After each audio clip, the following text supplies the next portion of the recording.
Good morning, grade 12. Welcome back with Miss Eva. Today we are study biology about metabolism, especially katabolisme and anaerob ya.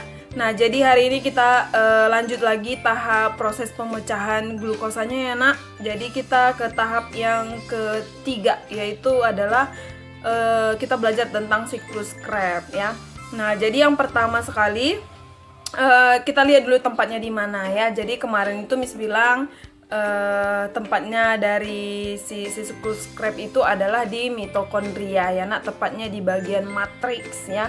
Nah, jadi ini adalah gambar dari matriksnya ya, Nak. Perhatikan baik-baik. Nah, di dalam siklus Krebs, kenapa dia dibilang sebagai siklus asam sitrat? Kenapa? Ayo. Karena dia menghasilkan senyawa yang namanya asam sitrat ya, Nak. Nah, jadi kemarin itu kan kita udah bahas ya proses dekarboksilasi oksidatif ya. Jadi hasil akhir dari dekarboksilasi oksidatif itu adalah asetil-CoA ya, Nak. Nah, jadi asetil-CoA inilah yang akan diubah menjadi yang namanya asam sitrat ya. Nah, jadi kita bahas proses-proses dalam pengubahan dari si asetil-CoA tersebut.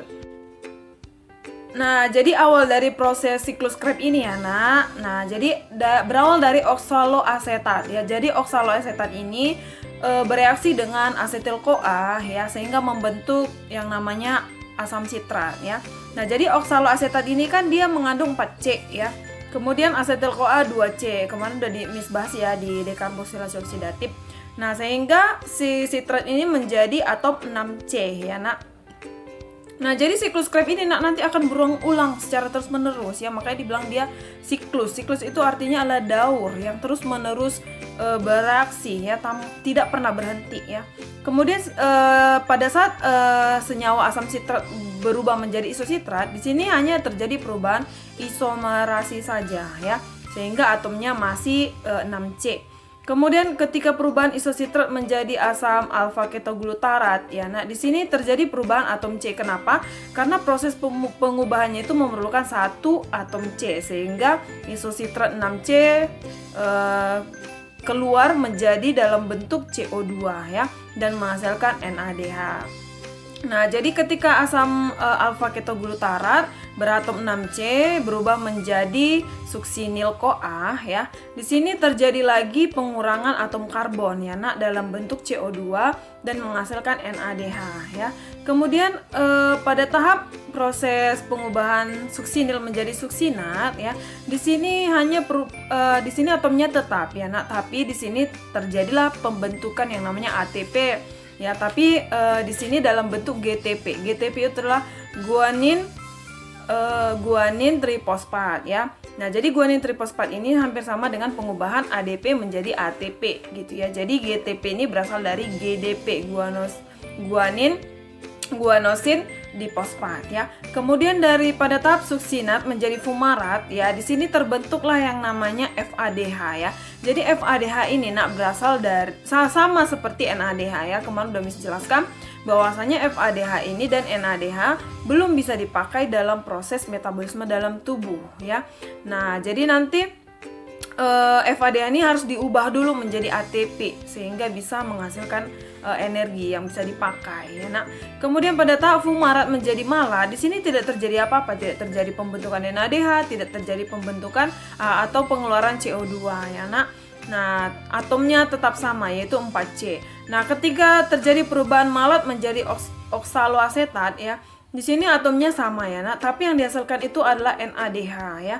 Ya, jadi NADH ini adalah salah satu-satunya bentuk energi yang tidak mengeluarkan yang namanya CO2.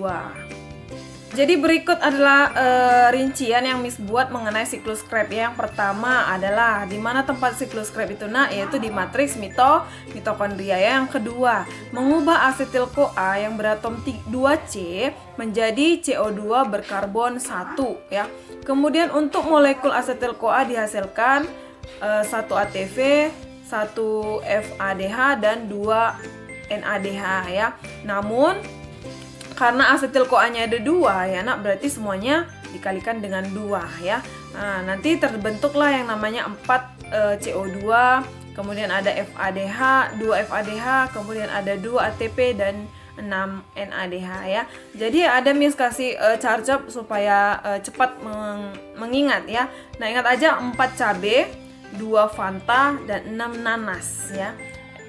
Ca itu menandakan CO2 ya. Nah, FA ya. FA itu yang Miss tebalin itu menandakan FADH dan ATP ya.